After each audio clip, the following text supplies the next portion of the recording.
그 얘기를 조금 하면 그때 이제 모여가지고 가만히 생각했는데 벤처가 그리고 참 내가 가진 게 아무것도 없는 난 재벌 2세도 아닌데 사람이 새로운 시장에 나가서 성공하는 것은 난 두 가지 분야가 있다라고 생각합니다. 첫 번째는 이제까지 존재하지 않았던 시장. 그러니까 앞으로 생길 시장, 신규 시장이죠. 그 당시로 보면은 어떻게 보면 인터넷이에요. 인터넷이 막 보급되고 있으면 그 시장이 얼마나 커질지 모르는 게임, 그 다음에 아까 여기 이제 우리 보안 쪽으로 치면은 그 안철수 교수님이 하셨던 뭐 방화벽이라든지 아니면 엔티바이러스 이쪽 부분이 앞으로 어떻게 될지 모르지만 향후에 커지는 시장일 거다라고 하는 신규 시장으로 갔을 때 자기가 성공할 가능성이 있다라는 거고, 두 번째는 기존에 있는 시장인데 그 기존에 있는 시장이 새로운 기술에 의해서 재편되는 시장. 왜 이 두 가지를 봤냐면 출발 선상이 다르잖아요. 나는 이제 시작하고 내가 가지고 있는 것은 아무것도 없는데 단지 한 개 가지고 있다 그러면 그거는 기술이라는 건 뭐 엔지니어 출신이니까 그거밖에 없었는데 뭐 자본력도 있고 마케팅 능력도 있고 이미 이제 브랜드 인지도도 있고 뭐 여러 가지를 모두 갖고 있는 사람하고 경쟁을 하는 데 있어가지고 지금 기존에 있는 시장에서는 절대 이기지 못한다.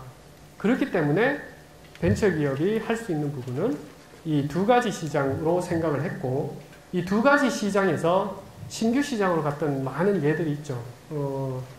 지금 뭐 여러분 굉장히 많이 쓰고 있는 그 포탈, 그 네이버라든지 다음이 이때 아마 비슷하게 시작을 했어요. 네이버 이계진 사장은 그 연구실 1년 선배였는데 그 선배도 사실 학교 다닐 때 전혀 사업한다고 움직이지 않았던 선배인데 어느 날 보니까 네이버를 만들었더라고요. 아니면 이제 제 바로 가장 친하면서 같은 연구실에서 공부하고 있었던 그 넥슨의 김정주 사장 같은 경우도 그 친구는 이제 박사학위가 필요 없다 그러고 그냥 박사 2년차 때 그냥 바로 이제 넥슨을 창업해서 지금 뭐 아주 큰 회사가 됐죠. 그런 친구들이 그 당시에 시작할 때 넥슨이라는 회사 시작할 때 이 게임이라는 것은 누구도 그들도 보지 않는 시장이었어요. 이게 어떻게 커질 건지. 그러니까 그런 사람들은 이 신규 시장을 보고 접근을 했던 거죠. 근데 나는 사실 조금 다른 부분을 봤어요. 왜냐하면 사실 자신이 없었어요. 이게 신규 시장이라는 것은 내가 아무리 정말 신이 아닌 이상 이게 성공할 확률이 굉장히 적다. 이거는 신에서 내려줘야 되는 것도 좀 있구나. 운칠 기삼이 아니라 운칠 복삼이다. 이건 복이 3이고 운이 7이다. 뭐 이런 얘기까지는 하는데 그 트렌드가 어느 방향으로 갈지를 예측한다는 것은 정말 쉬운 일이 아니다. 내가 그 부분에 대해서 가는 것이 사실 조금 확률이 낮지 않느냐. 그래서 저는 이제 이 재편되는 시장으로 아이템을 찾자라고 이제 의견을 모으고 생각을 하게 됐어요. 그럼 재편되는 시장, 결국에는 기회라는 것은 변화에서 오는 겁니다. 그러니까 모든 기회는 변화에서 오는 건데, 그럼 그 변화의 가장 큰 중심이 그 당시에 뭐냐면 모든 분야에서 아날로그에서 디지털로 바뀌는 그 어떤 파라다임의 시프트가 있었죠. 뭐 여러분 아시다시피 뭐 저기 인텔이나 마이크로소프트가 퍼스널 컴퓨터를 만들 때 그 전에 IBM이 만들었던 것은 뭐 잘 알잖아요. 뭐 수십억, 수백억의 엄청나게 큰 규모의 컴퓨터를 만들던 것을 어느 누가 데스크 이 위에 컴퓨터를 올리겠다는 생각을 했다는 것 자체는 말이 안 되는 일인데 그 변화의 기회에 잡아서 성공을 했던 거고, 그리고 인터넷이라든지 지금 얘기하는 이제 모바일, 스마트폰 이런 부분은 그런 변화에서 얼마나 빨리 접근하느냐에 잡혀 있었는데, 이 재편 시장에서의 변화는 그 아날로그에서 디지털로 바뀌는 모든 분야가 바뀌고 있었는데, 제가 하고 싶었던 것은 처음에 얘기했던 히든 챔피언, 즉 대기업이 잘하고 있는 분야를 내가 굳이 할 필요 없다. 내가 굳이 그 부분을 할 게 아니라 보이지 않지만 세계적인 그 기업으로 가겠다. 그러면은 대기업이 하지 않는 분야 중에 어떤 게 있나 쭉 보다가 그 중에 하나 찾았던 것이 이 보안 시장이었던 거죠. 이 보안 시장은 CCTV 카메라는 모든 분야가 그렇지만 그 당시에 1등은 누구냐? 당연히 일본이었어요.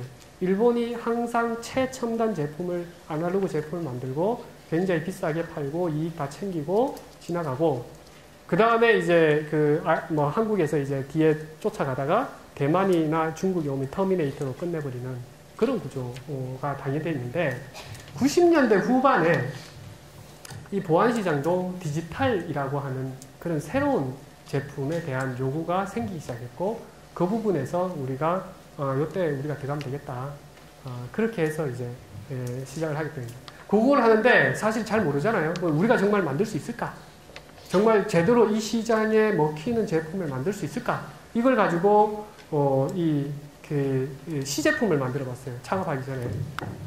여러 가지 이제 시제품을 우리 아이디어로 하는데 이제 그걸 만드는 과정에서 통신 쪽에 무슨 모듈이 필요했는데 그 모듈을 만드는데 얘기 들어보니까 옆 실험실에 후배 하나가 그쪽을 잘한다 그래서 가다가 커피 한 잔 사주고 그 모듈 만들어줘 그랬더니 한 이틀 지나서 또 만들어 왔더라고요.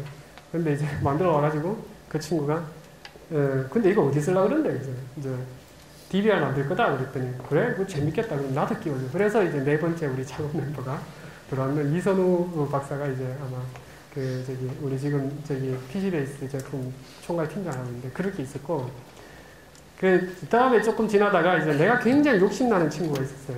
뭐 아주 능력 있는 친구였는데 그 친구를 이제 제가 상고초를 해가지고 열심히 가서 이제 꼬셨는데 그 친구는 이제 박사학위 받을 때까지는 자기는 조인 안 하겠다라고 해서 그럼 기다릴게 라고 했는데 나중에 사실 올줄 몰랐는데 왔어요. 와가지고 그 왜 왔냐 그랬더니 내 옆에 있으면 굶어 죽지는 않을 것 같다 이러면서 와서 그렇게 해서 이제 사람들이 모였던 것 같아요. 그런 과정에서 사실 비장하지는 않았어요. 굉장히 즐겁게 하자. 이게 왜 그랬냐면 초기에 시작하면서 사실 젊다는 게 굉장히 좋은 것 같아요. 제가 좀 다른 짓을 많이 했는데 학교 다니면서 그 학부 때 공부를 하다 보니까 재미가 없는 거예요. 이게 그러니까 공부 열심히 해도 너무 똑똑한 애들이 너무 많고 그래가지고 뭘 할까 그러다가 이 대덕연구단지 카이스트가 이제 대전에 있잖아요. 대덕연구단지에 굉장히 많은 연구소들이 있어요. 국책연구소들이. 그 전자통신연구원, 표준연구원, 그 원자력연구원, 뭐 항공우주연구소 뭐 굉장히 많이 있는데 거기에 도대체 정말 뭘 개발할까 궁금해가지고 학부 때 이제 선배한테 졸라가지고 거기에 인턴으로 이제 한 방학 때 한 12주인가 있었어요. 그러면서 갔는데 거기가 운이 돼가지고 이제 그 연구실에서 나를 잘 봐서 그 다음부터 이제 아르바이트를 하기 시작했어요. 그러니까 이 편의점 아르바이트 아니고 나로서 이제 굉장히 재밌는 아르바이트죠. 연구소에 아르바이트 하는데 내가 왜 그 연구소에 아르바이트를 할 수 있었냐라고 보면 내 전공이 전산학인데 난 하드웨어에 굉장히 관심이 있었어요. 그러니까 하드웨어하고 소프트웨어를 사실 둘 다를 볼 수 있었어요. 그 당시. 근데 이게 둘 다 전문가는 아닌데 하드웨어 하는 친구 만나서는 내가 소프트웨어 얘기를 막 해요. 그러면 얘는 꿀뻑 죽어요. 그리고 이제 소프트웨어 하는 애한테 가가지고는 하드웨어 얘기를 막 얘기해요. 그럼 얘는 꿀뻑 죽어요.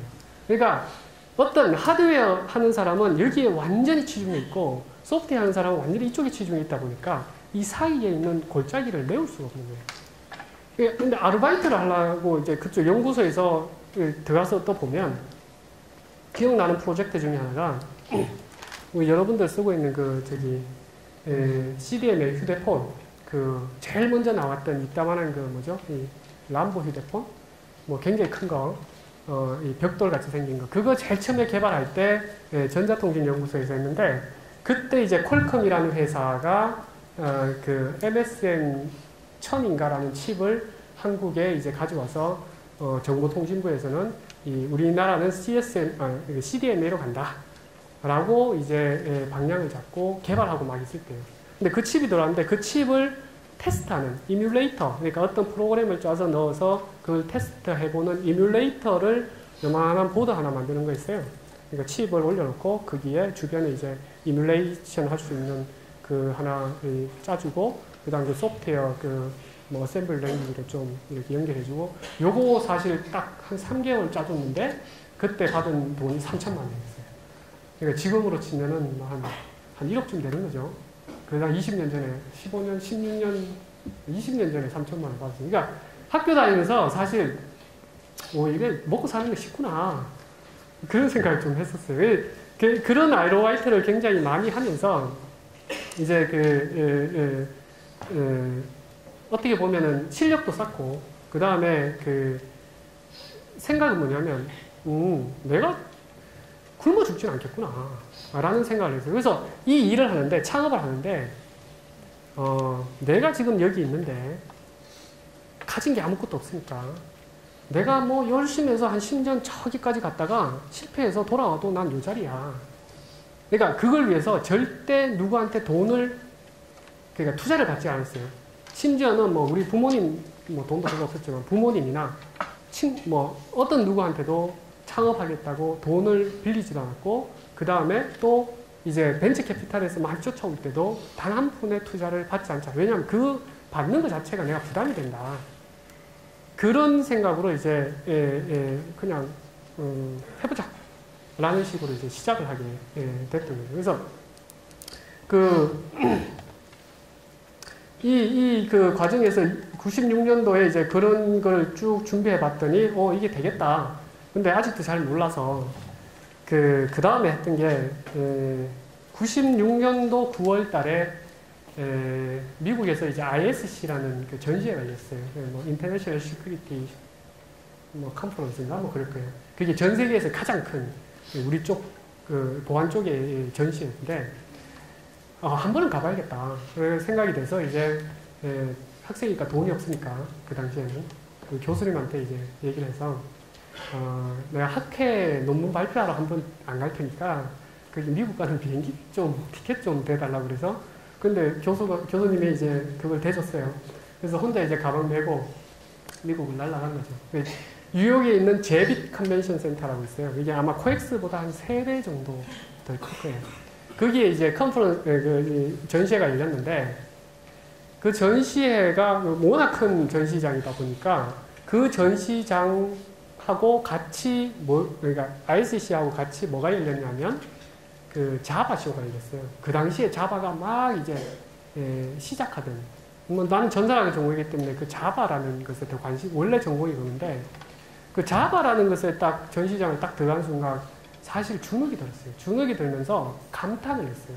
야, 저거 만들려고 그러면 내 혼자가 아니라 한 200명의 내 같은 소프트웨어 엔지니어가 뭐 한 1년, 2년의 기간을 갖고 많은 R&D 비용을 갖고 움직여야 되는구나.